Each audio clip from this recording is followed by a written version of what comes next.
At the elbow, we can identify distal humeral features as well as the proximal forearm features of the radius and ulna. Here are a list of features that we will go through. In this superficial coronal view, we'll see the muscles and faint outlines of veins.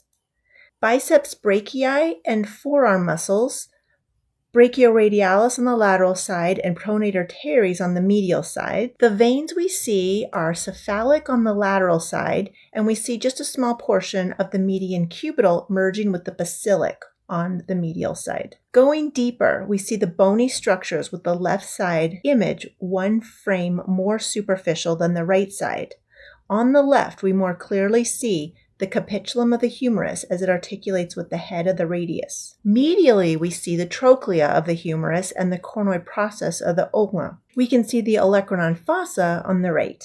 On the sagittal plane, we have a slice or view through the radius on the left and the ulna on the right. On the left, we see the capitulum articulate with the head of the radius. On the right, we see the trochlea articulate with the trochlear notch, with the cornoid process as the anterior protrusion.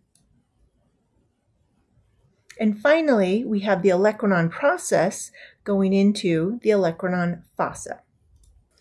Let's find the features of the humerus, radius, and ulna on radiographs. Two common views of the forearm are frontal on the left and lateral on the right. Here are some features that we will go over.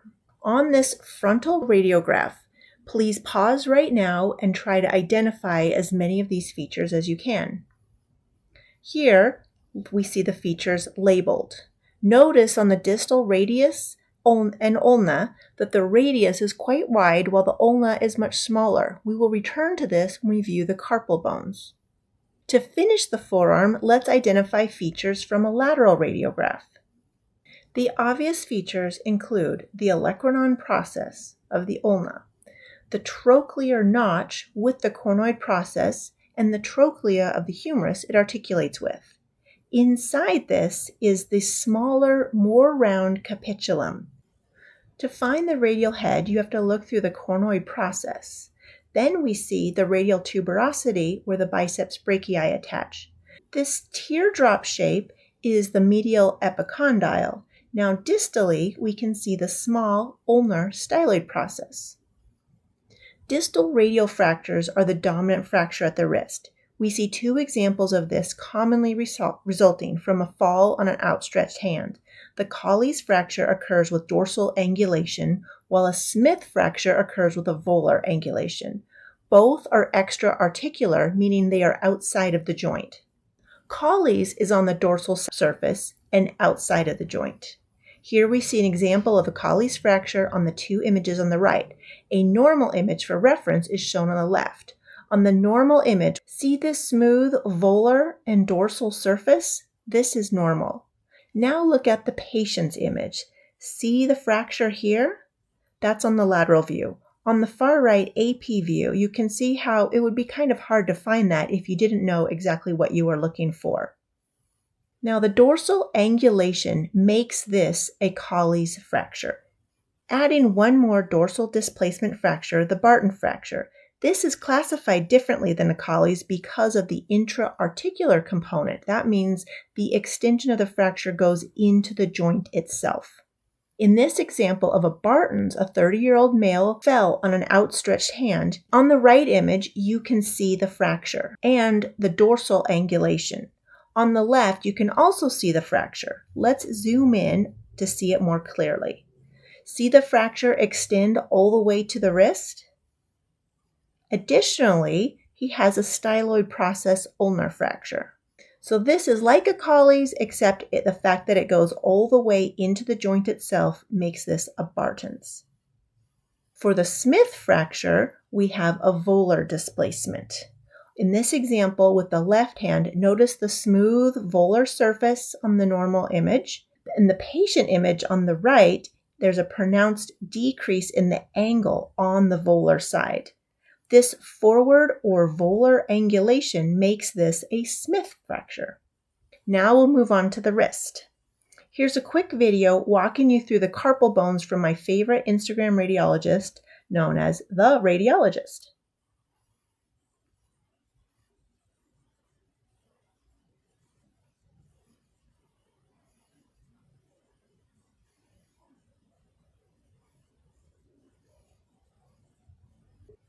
Now it's your turn to name the carpal bones. Pause this and label as many as you can.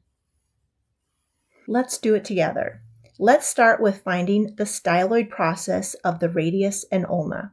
These are important to check out for fractures in a person with a fall. On the carpal bones, I start with the 3 easiest. Capitate at the top and center, actually the base of the metacarpal that's at the base of your middle finger, so it's the captain. Trapezium is at the base of the thumb because it rhymes with thumb. Trapezium, thumb. Scaphoid because it's the most important, because it's the most common carpal bone fractured and is the largest at the base of the radius. Trapezoid, well, because it's next to trapezium. Of course, they're both neighbors. They both start with trap. Lunate, it's like Luna for moon, and with scaphoid, it makes a nice crescent moon shape.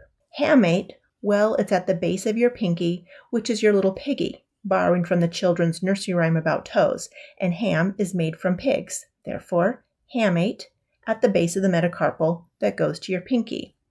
And finally, the last 2 are just left over at the base of the ulna, the triquetrium and the pisiform. How about this MRI slice? This view is a bit different. We don't see the thumb and we don't see 2 of the carpal bones, but we do see the radius and the ulna, so we can get started. Can you name the carpal bones that you see? Well, we've got scaphoid and lunate. They're going to be at the base of the radius. Capitate, well, that one's going to be the big one in the middle. Hamate, well, that's at the base of the pinky. Triquetrium, that's the second most frequently fractured carpal bone. Trapezoid, well, that's going to be over there next to capitate. This is another reason for the scaphoid bone to garner so much attention, its blood supply. Notice the artery branching off the radial artery that serves the scaphoid. It enters at the distal pole and then perfuses retrogradely. A scaphoid fracture has up to a 30% chance of altering perfusion in the proximal portion sufficiently to cause avascular necrosis. This is an example of what avascular necrosis of the proximal pole of the scaphoid from a non-union fracture, meaning one that doesn't heal properly, would look like. Finally, I would like you to see a wrist MRI. First, let's scroll through a wrist MRI from proximal to distal.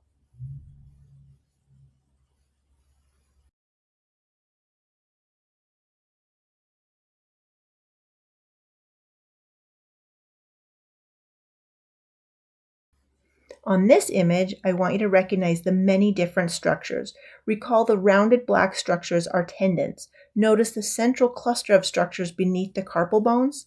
This is the carpal tunnel with tendons and the median nerve inside. Let's label them. The deep tendons belong to the flexor digitorum profundus. They're the closest to the carpal bones, while the lateral tendon closest to the scaphoid is flexor pollicis longus, leaving the remainder as flexor digitorum superficialis. And finally, the median nerve. As a bonus, here is Guyon's canal with the ulnar nerve and artery inside.